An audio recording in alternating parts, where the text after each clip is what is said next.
Hristos se rodi. Vaistinu se rodi.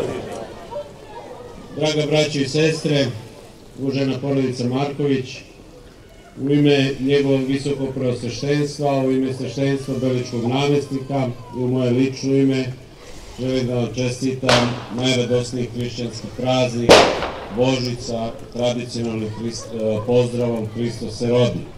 Vaistinu se rodi. Rođenjem Hristovim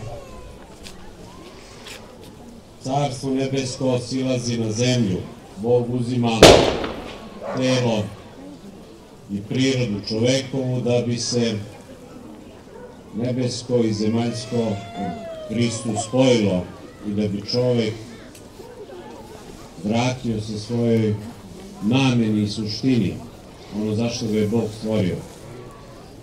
Hristos je mera svakoga čoveka i naš zadatak kao naroda Božijeg jeste da uzrastamo u meri Hristovoj. Ukoliko uzrastamo u toj meri, onda ćemo i uspeti ono što je svakako plan Božji, a to da svi postanemo na kraju sa Bogom jedno.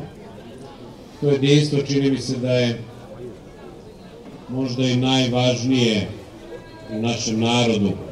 I to jedinstvo ne može da se ostvari bez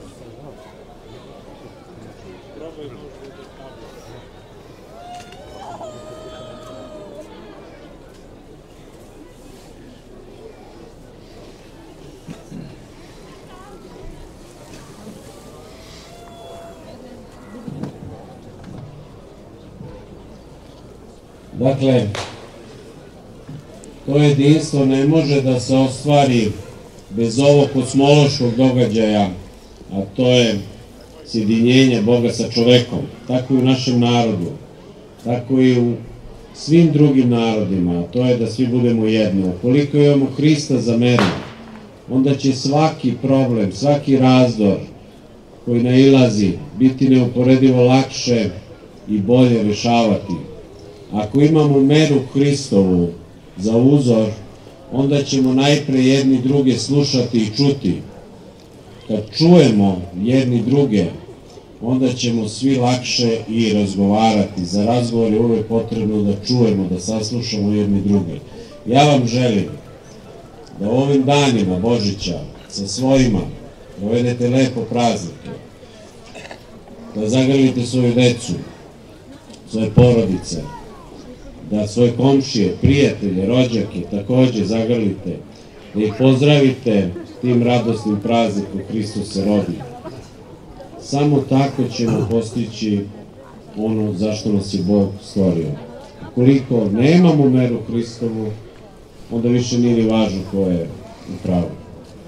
Tako da ja vam želim svima vama da u narednim danima imamo Hrista kao uzor i kao meru.